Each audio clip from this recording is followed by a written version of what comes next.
अच्छा, आज हमारी नेक्स्ट एमसीक्यूज की क्लास है। विगनरी ऑफिसर के एमसीक्यूज हम कर रहे थे, जो मोस्ट इम्पोर्टेंट हैं। ये हमने किए थे कहाँ तक?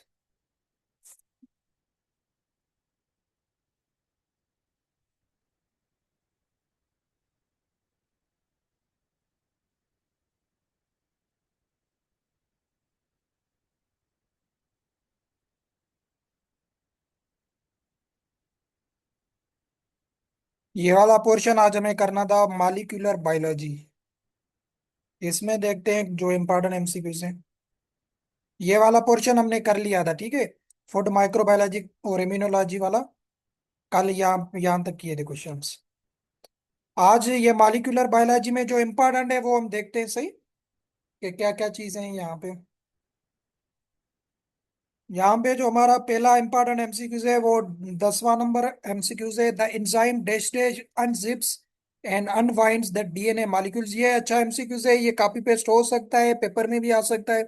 आपने याद रखना है इसको, कि कौन सा एंजाइम इन्वॉल्व होता है डीएनए मॉलिक्यूल्स को अनवाइंड करने के लिए, क्योंकि वो क्या होते हैं, कॉम्प्लेक्स स्ट्रक्चर होती है, लेडर टाइप। ठीक है, लेडर टाइप डीएनए की स्ट्रक्चर होती है, इसको अभी अनजिप करना होगा, अनवाइंड करना होगा। तो इसमें कौन सा एंजाइम यूज होता है? ऑप्शन में क्या है? DNA polymerase, helicase, primase, DNA ligase. तो यहाँ पे जो करेक्ट ऑप्शन है वो है आपका हेलिकेज। डीएनए हेलिकेज एंजाइम होता है जो डीएनए की जो बॉन्ड्स होती हैं, जहाँ जो स्ट्रैंड्स, जिसको हमने पढ़ा था डबल स्ट्रैंड्स होता है ना डीएनए। तो इस वो किससे बॉन्ड्स बनी हुई होती है? Hydrogen bond. ये एमसीक्यूज मैंने पहले भी बताया है कि डीएनए की जो स्ट्रैंड्स होती है वो हाइड्रोजन बॉन्ड के थ्रू आपस में टाइट, हाईली क्वाइल्ड होती है। तो उसको तोड़ने के लिए, अनवाइंड करने के लिए या अनजिप करने के लिए जब भी एंजाइम पूछा जाए, उसका नाम है डीएनए हेलिकेस। तो डीएनए हेलिकेस क्या करता है? इस हाइड्रोजन बॉन्ड को ब्रेक करता है, जिससे डबल हेलिक्स जो स्ट्रक्चर है वो टूट जाती है सिंगल स्ट्रैंड्स में। तो इसको कहा जाता है अनजिप या अनवाइंडिंग। तो इसको जब भी एमसीक्यूज आ जाए आपने याद रखना है, हेलिकेज एंजाइम इन्वॉल्व होता है। उसके बाद डीएनए पॉलीमरेज क्या होता है, ये मैंने पहले भी बताया था। ये जो डीएनए की कॉपीज वगैरह होती हैं या स्ट्रैंड्स वगैरह न्यू बनाने के लिए यूज किया जाता है, पोली पीसीआर वगैरह में। प्राइमेज, इसका जो है ना आरएनए प्राइमर वगैरह बनाने के लिए होता है, इसका कोई काम नहीं है डीएनए में। और डीएनए लाइगेज ये क्या करता है? ये फ्रेगमेंट्स को सील करता है। तो जो क्वाइल्ड फॉर्म है, ये मैंने पढ़ाया था, डीएनए लाइगेज भी क्वाइल्ड फॉर्म में डीएनए को रखता है, और ये इसको अनजिप करता है या अनवाइंड करता है हेलिकेस। ठीक है, तो ये इसके अपोजिट है डीएनए लाइगेज। सही, तो ये एमसीक्यूज थोड़ा इंपॉर्टेंट है जो आपने याद रखना है।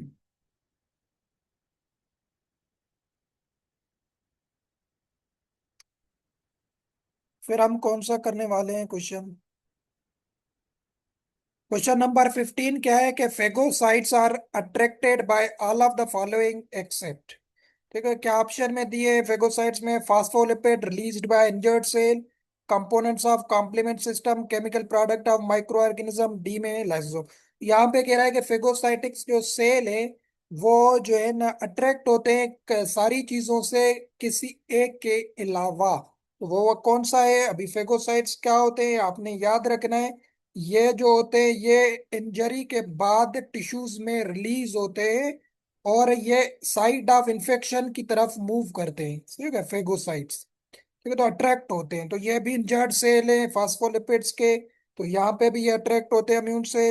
उसके बाद कॉम्प्लीमेंट सिस्टम जो होता है, ये भी चेमो जो है ना फैक्टर्स होते हैं, उसको जो है ना करता है। ये भी थोड़ी स्ट्रक्चर है, आपको समझने की जरूरत नहीं है इसमें।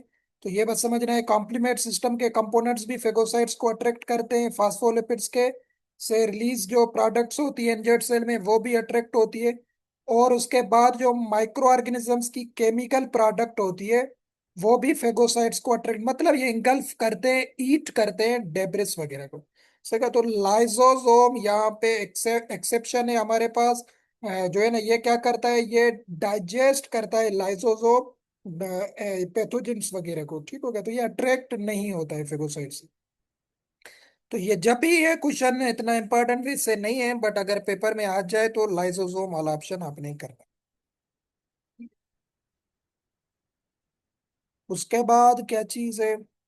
Question number 18, lysosome are membrane bound vesicles that arise from, कहाँ से ये स्ट्रक्चर अराइज होती है? मेम्ब्रेन बाउंडेड स्ट्रक्चर लाइसोसोम क्या होता है? इसको आपने याद रखना है, ये इसमें डाइजेस्टिव एंजाइम्स मौजूद होते हैं।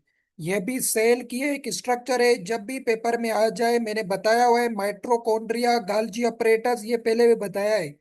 लाइसोसोम का क्वेश्चन क्या आ सकता है कि कौन सा part of cell digestive enzyme produce करता है? तो आपने ऑप्शन में देखना है लाइसोसोम, शायद ये क्वेश्चन आ चुका है पेपर में भी, वेटनरी में। डाइजेस्टिव एंजाइम्स इसमें मौजूद होते हैं लाइसोसोम में। ये क्या करता है? ये क्या कहना, डाइजेस्टिव एंजाइम्स हैं तो वो पार्ट्स ऑफ सेल्स को तोड़ देगा। फॉरेन मटेरियल हो गया, बैक्टीरिया वगैरह हो गया। तो ये लाइसोसोम्स जो होते हैं ये कहाँ से अराइज होते हैं आपने याद रखना है। नंबर ए ऑप्शन है nucleus, mitochondria, endoplasmic reticulum, गाल्जी apparatus. तो लाइसोसोम से के जो वेसिकल्स होते हैं ये अराइज होते हैं गाल्जी अपरेटस से, ये आपने याद रखना है। गाल्जी अपरेटस क्या होता है? ये packing of enzymes into vesicles करता है, पैकेजिंग का काम करता है, ये पहले भी मैंने बताया था। ठीक है, packaging and transportation of protein वगैरह जो होती है ये गोल्जी अपरेटस करता है। तो ये एंजाइम्स को पैक करके वेसिकल्स में रखता है। तो वहां पे लाइसोसोम्स फॉर्म होते हैं या उनकी फॉर्मेशन होती है वहां पे। ठीक है, तो वहां से आपने अगर क्वेश्चन आ जाए कहाँ से बनते हैं गोल्जी ऑपरेटर, बट ये इतना इंपॉर्टेंट क्वेश्चन नहीं है। माइटोकॉन्ड्रिया को पावर हाउस ऑफ सेल कहा जाता है, ये एमसीक्यूज रिवाइज करवा रहा हूँ, मैंने पहले भी बताया है। एनर्जी वगैरह जितनी भी बॉडी में बनती है माइटोकॉन्ड्रिया बनाता है। एंडोप्लाज्मिक रेटिकुलम क्या करता है? ये सिंथेसिस ऑफ प्रोटीन करता है। क्या करता है? सिंथेसिस ऑफ प्रोटीन करता है।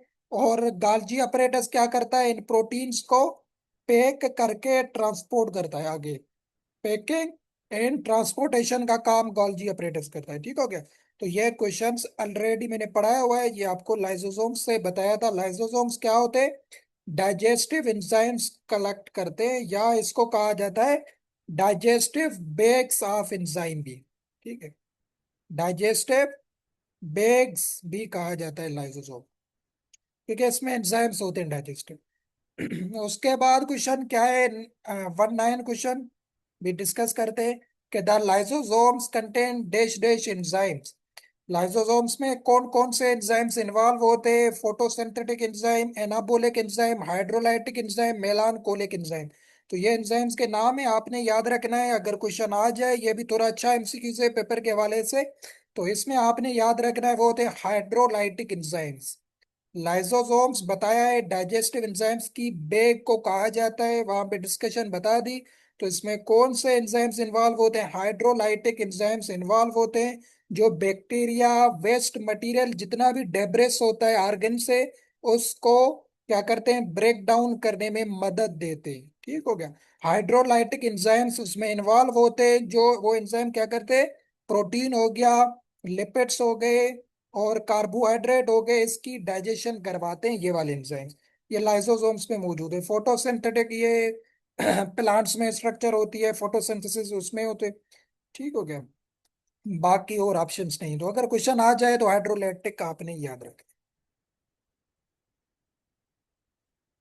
21 क्वेश्चन क्या है कि यहाँ पे भी डिस्कस कर देते हैं, कुछ चीजें न्यू है यहाँ पे जो हमने शायद पहले डिस्कस नहीं की हो। The number of chromosome in daughter cells produced by meiosis is dash dash, the number of chromosome in daughter cell is produced by mitosis. ठीक है, सबसे पहले समझते हैं माइटोसिस और मायोसिस जो होती है इनके से रिलेटेड क्या क्या एमसीक्यूज है।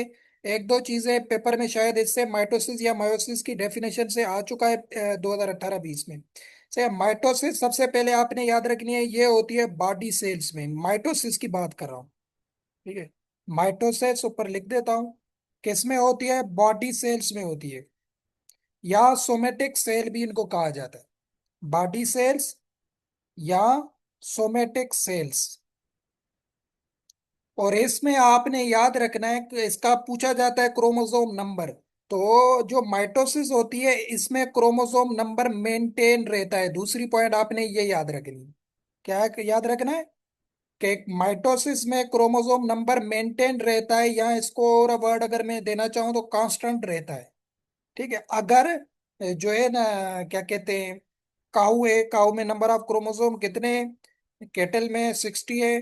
तो ये इसके डाटर सेल में भी 60 होंगे। ठीक है, क्या होंगे? 60 होंगे। यहाँ पेरेंट सेल आप समझ ले, पेरेंट सेल है ह्यूमन का।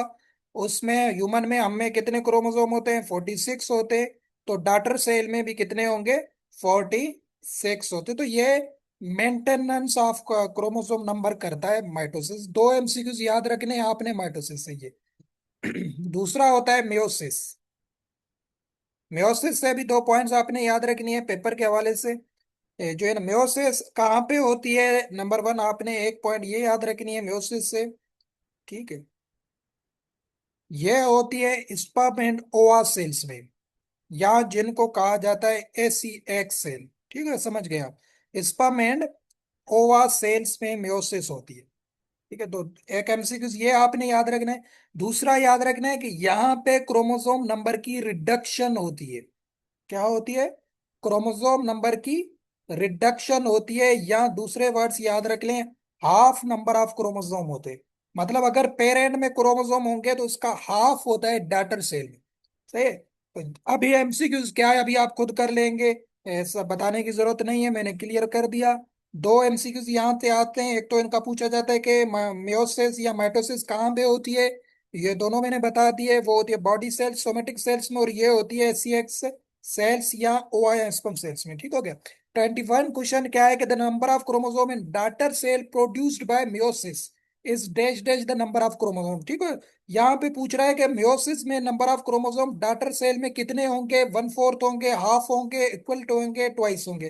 तो यहाँ पे हमने पढ़ लिया था कि रिडक्शन होती है, half of number of chromosome होते हैं डाटर सेल में। तो बी ऑप्शन में हाफ मौजूद है, हम हाफ करेंगे। ठीक हो गया?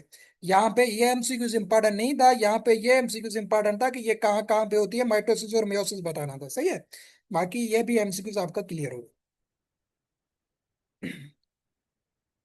उसके बाद 23rd क्वेश्चन क्या है कि the purpose of PCR, PCR का फंक्शन क्या है, पर्पस पूछा क्या है, ये भी हम डिस्कस कर चुके हैं। ऑप्शन क्या दिए हुए? Make more copies of DNA primers to increase protein synthesis. दूसरा ऑप्शन क्या है? Make copies of an organism of DNA sequence और small number of organism will be large enough to be identified. C make more RNA, RNA की बात नहीं होती है। Recycle DNA using thermocyclers. तो यहाँ पे जो बेस्ट अप्रोप्रिएट आंसर है वो क्या है? वो है बी ऑप्शन। ठीक है, क्यों है बी ऑप्शन? इसको समझते हैं। पीसीआर क्या होता है? पॉलीमरेज चेन रिएक्शन होती है, जिसमें आप क्या करते हैं? स्मॉल अमाउंट ऑफ ऑर्गेनिज्म को डिटेक्ट करते हैं, वेरी स्मॉल अमाउंट को। उसको जो है इम्प्लीफाई किया जाता है डीएनए को, या उसकी मेका या मिलियन ऑफ कॉपीज हमने पढ़ी हुई है, उसको सीक्वेंस में लाया जाता है। तो ये आइडेंटिफाई करता है स्मॉलेस्ट ऑर्गेनिज्म को, भले वो टाइनी हो, वेरी टाइनी हो। अमाउंट ऑफ डीएनए अगर उसमें मौजूद है तो वहां पे कॉपी, मिलियंस ऑफ कॉपीज बन सकती है। सही हो गया? तो यहाँ पे यह ऐसा नहीं है कि आप प्रोटीन की सिंथेसिस बढ़ाते हैं, ये ऑप्शन नहीं होगा। ये भी ऑप्शन में millions of organism DNA sequence by small organism जो है ना, large enough to be identified. वो अगर थोड़ा सा टाइनी भी है तो उसको वो आइडेंटिफाई करके पीसीआर उससे मेक मिलियंस ऑफ कॉपीज बनाता है पीसीआर। सही हो गया? तो ये इसमें ऑप्शन बेस्ट होगा। तो अगर ये पूछ ले तो ये आप थोड़ा सा देख लीजिएगा ताकि आपको याद हो जाए।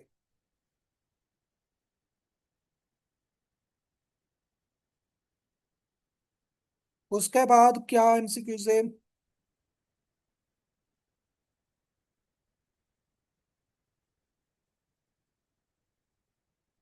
विच of the following is purine? ये तो हमने डिटेल में पढ़ा हुआ है, इसमें इंशाल्लाह आपको परेशानी नहीं होगी। कि जो है ना, कि प्योरीन जो है ना, कौन सा है यहाँ से? Adenine, thymine, uracil, cytosine. तो हमने दो स्ट्रक्चर्स पढ़ी थी, एक होती है प्योरीन, दूसरा होता है पेरीमाइडिन। ठीक हो गया? प्योरीन और पेरीमाइडिन पढ़ी थी। प्योरीन में जो है ना डबल स्ट्रक्चर होती है, पेरीमाइडिन सिंगल स्ट्रक्चर होता है, डबल रिंग स्ट्रक्चर जिसको कहा जाता है। तो प्योरीन में कौन कौन से हमने आपको बताए थे चीजें इन्वॉल्व होते हैं, न्यूक्लियोटाइड्स वगैरह? वो होते हैं एडिनाइन और दूसरा होता है ग्वानाइन। ठीक है, ये दोनों होते हैं प्योरीन में। और प्रीमाइडीन में हमने पढ़ा था साइटोसाइन एंड थायामाइन, जो होते हैं ये प्रीमाइडीन में आते हैं। तो यहाँ पे पूछ रहा है कि which of the following is a purine. Purine कौन सा है? ए ऑप्शन में आप देखें एडिनाइन है, थायामीन तो नहीं है, यूरासिल ये कहाँ पे होता है? आरएनए में होता है। ये डीएनए की बात कर रहे थे बट आरएनए में यूरासिल मौजूद होता है। और डी है साइटोसाइन, तो ये भी क्या होता है? साइटोसाइन पेरीमाइडिन होता है, थायामीन भी पेरीमाइडिन होता है। बाकी एडिनाइन और ग्वाइनाइन प्योरीन होते हैं। ये आपका सेम क्वेश्चन 2023 में भी आया था, 2020 में भी आया था, same to same copy paste था। मैंने वैसे भी क्विज़ेस में काफी टाइम ये क्वेश्चन करवाया है, तो आपको इंशाल्लाह आ रहा होगा ये तो। Which of the following replaces thymine in RNA. RNA में थायामीन को रिप्लेस कौन करता है? सिंपल ही बात है, आरएनए में यूरासिल मौजूद होता है, यूरासिल थायामीन को रिप्लेस करता है। ठीक है, तो आरएनए में थायामीन एब्सेंट होता है, थायामीन की जगह पे यूरासिल होता है। तो तो यूरासिल भी क्या हो गया? पेरीमाइडिन हो गया। क्या हो गया? पेरीमाइडिन हो गया, क्योंकि थायामीन पेरीमाइडिन है, उसकी जगह पे ये रिप्लेस कर रहा है ना उसको। बाकी जो है ना, ये एमसीक्यू आपको ऑलरेडी बताएंगे। शुगर फाउंड इन आरएनए, ये भी एमसीक्यूज देख ले, छोटा सा एमसीक्यूज है बट पेपर में आ सकता है, क्लियर होना चाहिए। आरएनए में शुगर कौन सी होती है? आपने याद रख, galactose, fructose, ribose, deoxy ribose. तो आरएनए में आपने याद रखना है राइबोज और शुगर मौजूद होती है। आरएनए जेनेटिक मटेरियल है, उसमें जो फास्फेट ग्रुप ग्रुप होता है, शुगर होता है, वो राइबोज के शुगर मॉलिक्यूल्स होते हैं। ये आपने याद, अगर डीएनए का पूछा जाए, नेक्स्ट क्वेश्चन डीएनए का है, डीएनए से डीऑक्सी राइबोज आपने याद रखना। ये दो एमसीक्यू इंतहाई अहम है। आरएनए का पूछा जाए राइबोज, डीएनए का पूछा जाए डीऑक्सी राइबोज। ये दो शुगर्स फाउंड होते हैं इन दोनों में।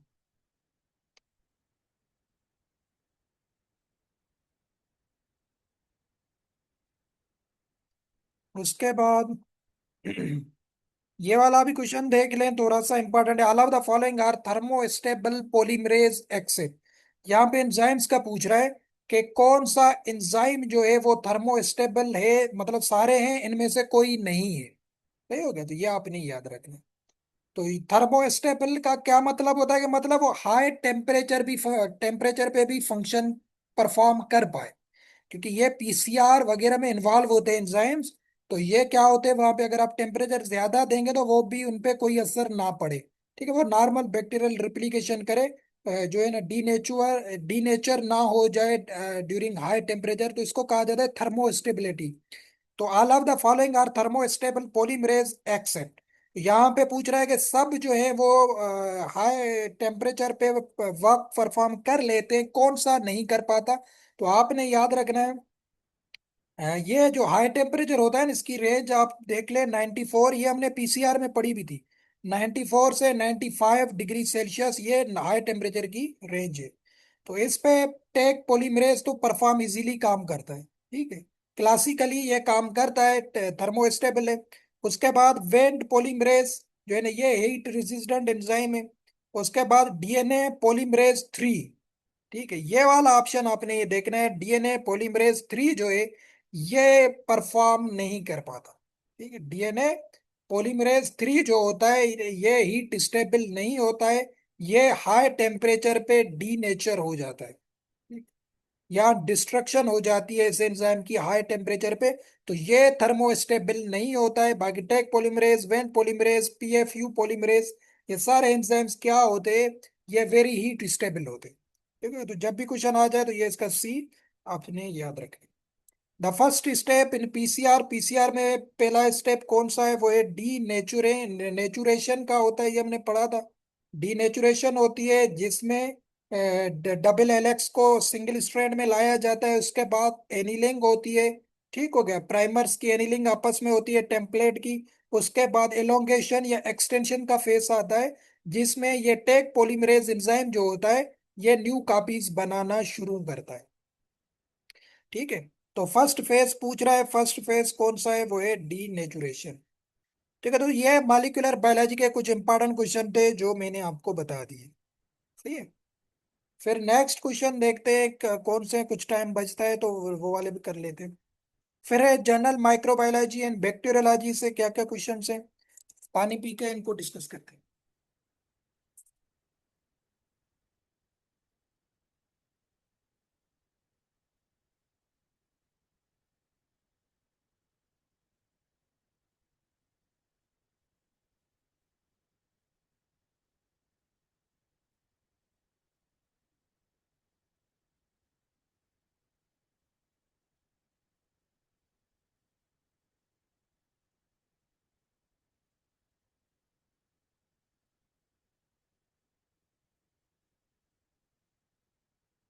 अच्छा, ये वाले क्वेश्चंस भी थोड़े डिस्कस कर लेते हैं जब तक हमारी ये मीटिंग है। अच्छा, यहाँ पे ये क्वेश्चन आपकी आसानी के लिए भी बता देता हूँ, आपको आना भी चाहिए वैसे। ये डिस्कस करते हैं। एक होते हैं प्रोकैरियोटिक्स आर एंड दूसरे होते हैं यूकैरियोटिक्स। ये पूछ रहा है कि prokaryotes are distinguished from eukaryotic by their. Prokaryotes जो होते हैं वो कैसे अलग होते हैं यूकैरियोटिक से?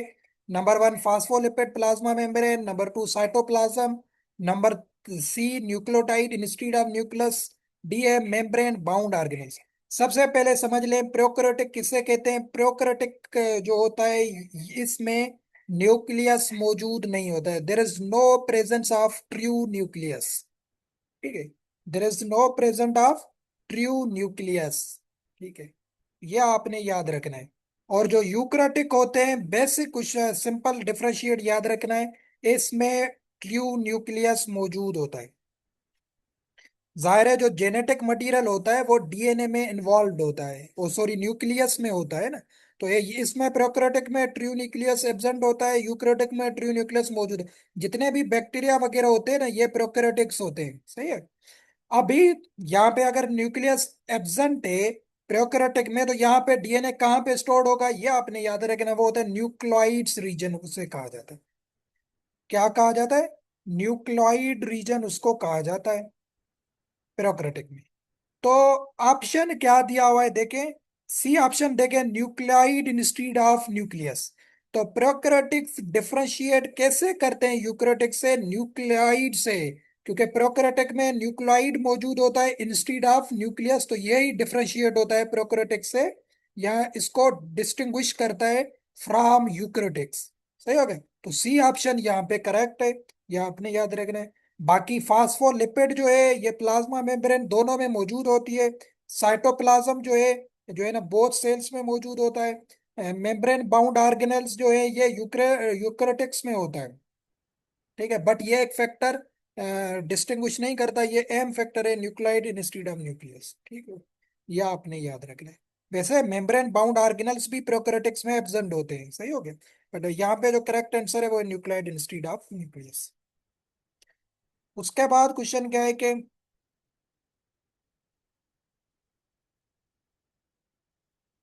यह क्वेश्चन भी जो है ना,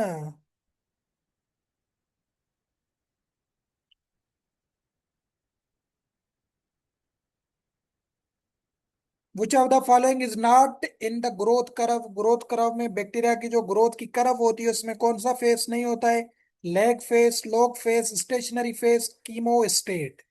तो ये भी हम डिस्कस कर चुके हैं, ये सारे बैक्टीरिया की ग्रोथ में इन्वॉल्व होते हैं। लेग फेज भी होता है जहाँ पे बैक्टीरिया प्रिपेयर करता है, उसके बाद जहाँ पे रिपीटेडली फैल जाता है उसको लॉग फेज कहा जाता है। उसके बाद स्टेशनरी फेज आ जाता है जहाँ पे ग्रोथ रुक जाती है। तो ये सारे ग्रोथ में इन्वॉल्व होते हैं। ये पूछ रहा है विच of the following is not, कौन सा नहीं है, तो वो है कीमो स्टेट जो है ये नहीं होता है। ये लेबोरेटरी सिस्टम होता है ग्रोथ फेज में। ये ग्रोथ फेज का नहीं है, बट ये एक लेबोरेटरी सिस्टम होता है कंडीशंस वगैरह को मेंटेन करने के लिए। तो डी ऑप्शन यहाँ पे करेक्ट होगा, बाकी सारे इन्वॉल्व होते हैं। 15 number, which of the following drug is use to treat fungal infection. Fungal infection के लिए कौन सी ड्रग, ये मैंने पहले भी बताई हुई है। पेंसिलिन, एम्फोट्राइसिन बी इसको कहा जाता है, कोनानिन, नन ऑफ दीज। तो एम्फोट्राइसिन बी जो होती है ये ड्रग फंगल इन्फेक्शन को ट्रीट करने के लिए यूज की जाती है। एम्फोट्राइसिन बी इसको कहा जाता है, स्ट्रॉन्ग एंटी फंगल ड्रग होती है, सही हो गया। एरेथ्रोमाइसिन एंटीबायोटिक है, बैक्टीरिया वगैरह, पेनिसिलिन भी बैक्टीरिया वगैरह को यूज की जाती है। ये कोनिनोन के कंपाउंड जो होते हैं ये मलेरिया को ट्रीट करने के लिए यूज किए जाते हैं, ठीक है। तो एम्फोट्राइसिन जो है ये फंगल इन्फेक्शंस वगैरह को ट्रीट करने के लिए की जाती है। उसके बाद नेक्स्ट क्वेश्चन क्या है कि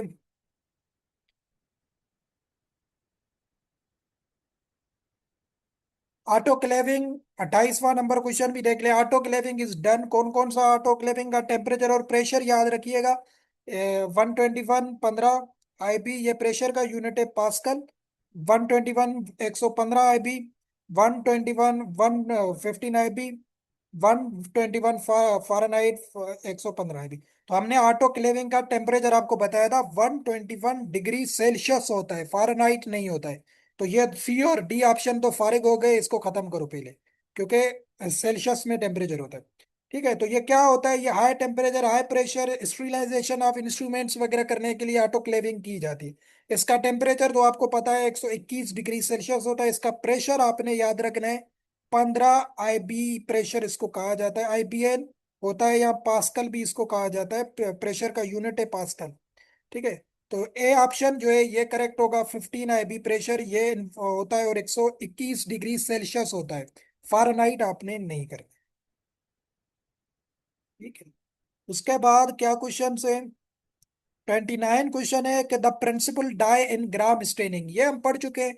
ग्राम स्टेनिंग में प्रिंसिपल डाई या प्राइमरी डाई कौन सा दिया जाता है, methylene blue, safranin, carbol fuchsin, none of these. तो कौन सा होता है, हमने पढ़ा है क्रिस्टल वायलेट दी जाती है। प्राइमरी स्टेन कौन सी दी जाती है ग्राम स्टेनिंग में, जिसमें ग्राम पॉजिटिव और ग्राम नेगेटिव दिया जाता है, देखा जाता है, क्रिस्टल वायलेट दिया जाता है। तो क्रिस्टल वायलेट तो यहाँ पे मौजूद है ही नहीं, तो हम D option none of these करेंगे। सही। और बता देता हूँ क्या कौन सी होते हैं, क्रिस्टल वायलेट होते हैं। फर्स्ट ये यूज की जाती है, और सेकेंडरी या काउंटर स्टेन सेफ्रानीन यूज की जाती है। सही है, ग्राम स्टेनिंग में। 30 नंबर क्वेश्चन क्या है कि iodine is used in gram staining, principal dye, decolouriser, none of these. जो है ना, बस तीन ही ऑप्शन दिए हुए। ए ऑप्शन में मोरडेंट है, सॉरी, मोरडेंट जो है ये ए ऑप्शन में मौजूद है। इसका कलर चेंज करते हैं ताकि क्लियर हो जाए। ठीक है, मोरडेंट। तो आयोडीन क्या होती है, iodine act as a mordant in gram staining. ठीक है, मोरडेंट क्या होता है, ये जो है ना इसको क्या कहते हैं, स्लाइड को आपस में स्टिक करके रखता है। ठीक है, ताकि डाई की रिटेंशन ज्यादा हो पाए। तो ये ग्राम पॉजिटिव बैक्टीरिया वगैरह में ये तो आयोडीन क्या यूज किया जाता है, एज अ मोरडेंट के तौर पे यूज की जाती है। उसके बाद after gram staining gram positive bacteria का कौन सा कलर होता है, ये तो हम डिस्कस कर चुके हैं, आपको भी काफी दफा बताया, पर्पल कलर की बैक्टीरिया बनती है। जेड स्टेनिंग का मतलब है जील नेल्सन स्टेनिंग। ठीक है, ये किसके लिए की जाती है, साल्मोनेला, माइकोबैक्टीरियम, माइकोप्लाज्मा अलादीन। तो ये की जाती है माइकोबैक्टीरियम ट्यूबरक्लोसिस के लिए। ये भी हम डिस्कस कर चुके हैं। सही है, माइकोबैक्टीरियम बैक्टीरिया आपने याद रखना है, इसके लिए जील नेल्सन, या इसका अदर नेम है एसिड फास्ट स्टेनिंग भी इसको कहा जाता है, एसिड फास्ट स्टेनिंग। जल्दी जल्दी करते हैं ताकि ये भी कंप्लीट करें, तो हमारा हो जाए।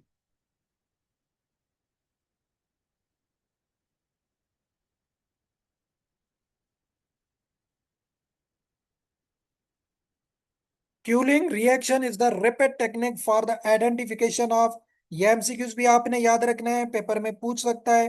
क्यूलिंग रिएक्शन किसके लिए किया जाता है, ऑप्शन में क्या दिया, इकोलाई, स्ट्रेप्टोकोकस, स्टेफलोकोकस, माइकोप्लाज्मा। तो क्यूलिंग रिएक्शन आपने जहन में बिठाना है, ये इन्वॉल्व होता है स्ट्रेप्टोकोकस स्पीशीज के लिए। स्ट्रेप्टोकोकस क्या, क्यूलिंग रिएक्शन वैसे क्या होता है, ये कैप्सूल की स्वेलिंग को कहा जाता है। मतलब वहां पे एंटीबॉडी बैक्टीरिया के कैप्सूल के साथ बाइंड होते हैं, और जो कैप्सूल होता है बैक्टीरिया का वो माइक्रोस्कोप में विजिबल हो जाता है, वो थोड़ा सा मोटा हो जाता है या उसकी स्वेलिंग हो जाती है इस रिएक्शन से। तो ये कौन से ऑर्गेनिज्म को आइडेंटिफाई करने के लिए यूज किया जाता है, रिएक्शन स्ट्रेप्टोकोकस आपने याद रखना है। ठीक है, कौन सा, स्ट्रेप्टोकोकस के लिए उसको आइडेंटिफाई करने के लिए कोइलिंग रिएक्शंस किए जाते हैं। 53 all of the following are produced by Staphylococcus aureus except, सारे जो हैं स्टेफलोकोकस ऑरियुआस प्रोड्यूस करता है, कौन सा नहीं करता, प्रोटीन है, हेमोलाइसिन, ल्यूकोसाइडीन्स, टेटानोस्पेंस। तो टेटानोस्पेंस टेटनस प्रोड्यूस करता है बैक्टीरिया, क्लोस्ट्रीडियम टेटानी, ना के स्टेफलोकोकस। ये सिंपल है, वैसे एक्सेप्ट पूछा हुआ है। बाकी ये स्टेफलोकोकस क्या होता है, स्किन के इन्फेक्शन के लिए बैक्टीरिया, उडर्स में, फूड पॉइजनिंग में, एप्सिस में ये बैक्टीरिया इन्वॉल्व होता है। तो इसमें की प्रोडक्ट्स होते हैं, ये प्रोटीन भी प्रोडक्ट होते हैं इसके, हेमोलाइसिन, आरबीसी डिस्ट्रॉय वगैरह होते हैं, ये भी इसके प्रोडक्ट्स होते हैं, ल्यूकोसाइडीन्स, वाइट ब्लड सेल किल होते हैं, ये भी इसके प्रोडक्ट होते हैं, बट टेटानो स्पेसमिन नहीं होता है। टेटानो टेटानो स्पेसमिन किसमें होता है? क्लोस्ट्रीडम टेटानी में होता है, बैक्टीरिया में। ठीक है, जो टेटनस करवाती है। तो स्टेफिलोकोकस में ये नहीं है, बाकी सारे हैं। 54 क्वेश्चन क्या है कि all of the following are non spore forming genera except. ठीक है, तो सारे बैक्टीरिया जो है वो नॉन स्पोरिंग है, यहाँ से एक नहीं है। तो वो कौन? पास्टुरिला, साल्मोनिला, क्लोस्ट्रीडम, माइकोबैक्टीरियम। ये मैंने आपको बताया भी था, क्लोस्ट्रीडम जो होता है ये स्पोर फार्मिंग होता है।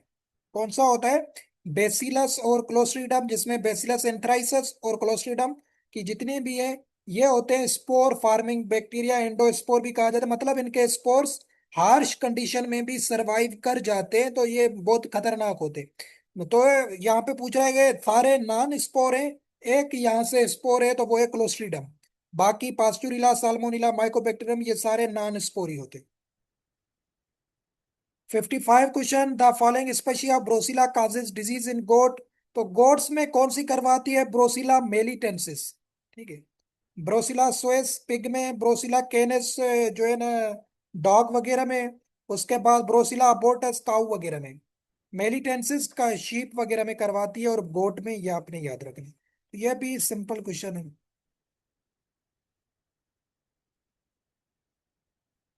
बोटुलिज्म इज काज्ड बाय, किससे होता है बोटुलिज्म? यह भी होता है आपका क्लोस्ट्रीडम से, क्लोस्ट्रीडम बोटुलिनम। ठीक है, तो यह भी आपको क्लियर होगा, यह भी हम डिस्कस कर चुके हैं। 60 number, following gender are gram negative accept.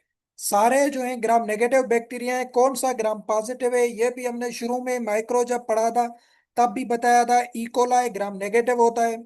ठीक है, साल्मोनीला ग्राम नेगेटिव होता है। शेगिला, ये भी ग्राम नेगेटिव होता है। जो बेसिलस होता है ये होता है ग्राम पॉजिटिव।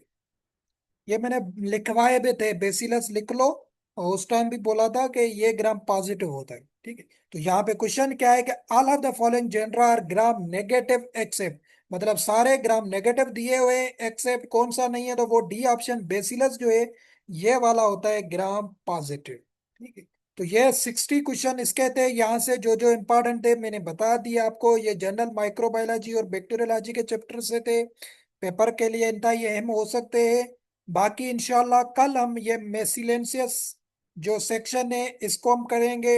इसमें मैक्स है, बट यहाँ पे ज्यादा क्वेश्चन है, बट यहाँ पे जो जो इंपॉर्टेंट होंगे वो बता के आपको दिखाऊंगा, सारे याद रखने की जरूरत नहीं है। जो जो इम्पोर्टेंट होंगे वो हम डिस्कस करेंगे पेपर के लिए। बाकी यहाँ पे इतने ज्यादा है नहीं इम्पोर्टेंट। जो जो इनमें 8-10 MCQs हमें नजर आएंगे वो हम इनको कल डिस्कस करेंगे, इस सेक्शन को, ताकि हो जितना हो सके हम ये बुक कंप्लीट करें। ये वेरी इंपॉर्टेंट है MCQs के हवाले से।